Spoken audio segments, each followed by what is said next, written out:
Yo, what is up? This is Riz, also known as RizzyPOW on the YouTubes, and I am here with the Week 4 MPL recaps. I hope you guys enjoyed Week 4, and I'm excited to get into these intense matches. First, we have the Miami Dolphins versus the Golden State Wartortles. Immediately, the Wartortles got the momentum by knocking out the Dolphins' Scarf Chandelure with the knockoff and getting the Moxie boost on the first turn. Later, the Dolphins predicted another knockoff from the Wartortles' Crocodile and brought in their Hawlucha. This forced the Scarf Crook out, allowed the Hawlucha to get the Unburden boost and set up a Swords Dance. This allowed the Hawlucha to one-shot the Wartortles' Circle with the Drain Punch and knock out the Mega Bro with 2 acrobatics. The Hawlucha would have been able to sweep the team, but the Dolphins decided to switch out, fearing the Crocodile. The rest of the match was constant switching to counter specific Pokemon until the Dolphins Bisharp came in. This mon was able to get rid of the Wartortle Zapdos, which gave the Dolphins a bit more momentum in this match. Later in the match, the Bisharp was able to set up another Swords Dance and finish off the rest of the Wartortles team. The only reason the Dolphins were able to get off so many SDs off during this match was because of Uxie's support with screens, which demonstrates how good they can be in this format. Now we have the Houston Axios up against the Atlanta Braviaris. During the beginning of the match, the Axios were able to stack off their Kyurem to get up screens at the hands of the Braviaris Aromatisse. The match involved a lot of switching to counter specific mons on the opponent's fields. The Axios were able to gain some momentum when the Braviaris' physical Mega Latios came in on the Axios Rotom's Will-O-Wisp.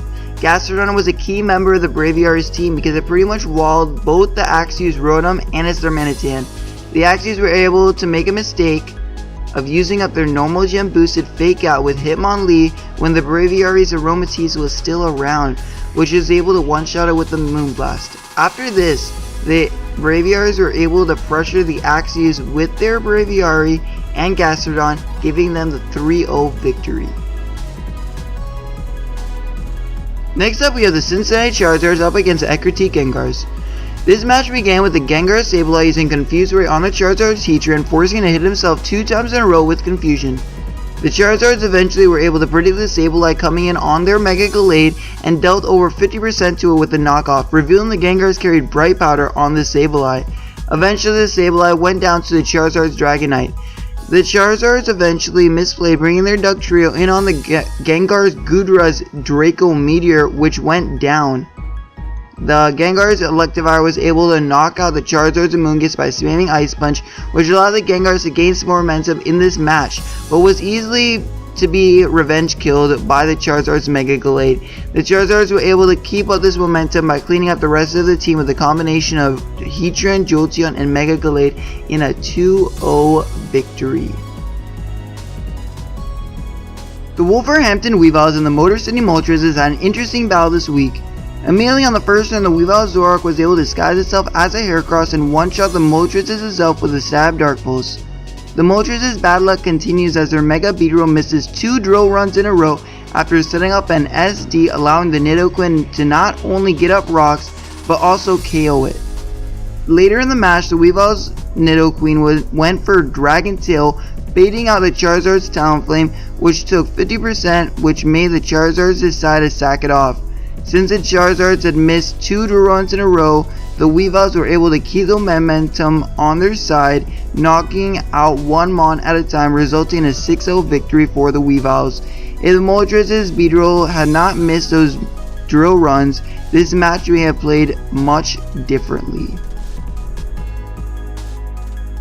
Next up, we have the Columbus Blue Stripes going against the Las Vegas Victinis. On the first turn, the Victinis Terrakion was able to deal slightly over half to the Blue Stripes Clefable with a crit Poison Jab. A couple of turns later, this Clefable was able to set up rocks on the Victinis side of the field, limiting their switches, although 2 turns after that, the Victinis Fountain was able to do the same exact thing.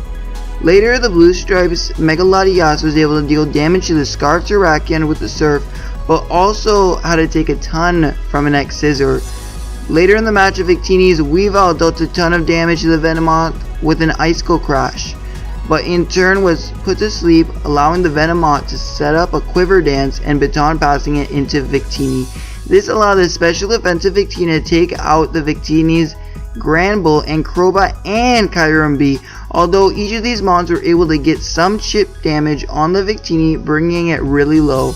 Although Victini did enough damage to the opposing team, which allowed the Blue Stripes to win the rest of the match with a combination of Clefable and Mega Latias. The Blue Stripes took this victory of 4-0. Now we have the Leeds Rhyhorns battling the Sacramento Kingdos. First, the Kingdos Alakazam was forced out against the Rhyhorns Excadrill since it did not carry Focus Blast. Later in the match, the Rhyhorns Mega Sableye and the Kingdos Weezing began wearing each other down since the Sableye got a crit Shadow Ball as well as the Weezing getting a crit Sludge Bomb and the Poison. A couple of turns later, the Kingdos Alakazam were able to knock out the Rhyhorns Mega Sableye, but was able to be revenge killed by the Rhyhorn Scarf Drill. The Kingdos Choice Banded Machamp proved to be an asset to their team as it could fire off a dynamic punch whenever it came in. The Rhyhorn's Registeel eventually got worn down and was taken out by the Kingdos Mega Manectric. After the Kingdos Vaporeon went down, Excadrill was able to clean up in a 3-0 victory for the Rhyhorns. Next we have the Dallas Avias and the Washington Shedskins. The Staravias led off with their Omastar while the Shedskins led off with their Landorus. A series of switching caused the Staravias ending to be up against the Shedskins Magnezone, giving the Staravias the momentum. The Choice Banded Flare lifted 45% to incoming Crest. The Staravia's Omastar then came in and set up a Shell Smash while the Crest set up a Sunny Day and Screens. Unfortunately, the Shedskins Mega Venusaur was able to stop the sweep and KO the Omastar and proceed to Growth in the Sun. The Staravia's Snorlax came in and paralyzed it with a Body Slam. Later, the Shedskins were able to trap the Staravia's Skarm with the Magnet Pull of their Magnezone and take out that Skarmory. After this, the Staravia's Mega Arrow was able to take out the opposing Mega Venusaur and Crest. The Staravia's Thundurus T and Entei were then able to clean up the rest of the game in a 2-0 victory. Now we have the Jacksonville Gardevoirs up against the Francisco 49tails. The 49tails led off with their Rotom Heat, which forced the Gardevoirs T-Tar up into their Volcarona. They were able to set up a Quiver Dance against the 49tails Deontay, but in vain as this bug was demolished by a Diamond Storm. The Gardevoirs Regigigas came in and began to stall out the slow start against the Deontay by setting up subs and going for Drain Punches. Although the 49tails Deontay were once again able to put in work this week and take that thing down. Later in the match, the Gardevoirs realized that Porygon 2 was their win condition and did not allow it to take a trick from the 49tails Rotom Heat and decided to sack off their Melodic.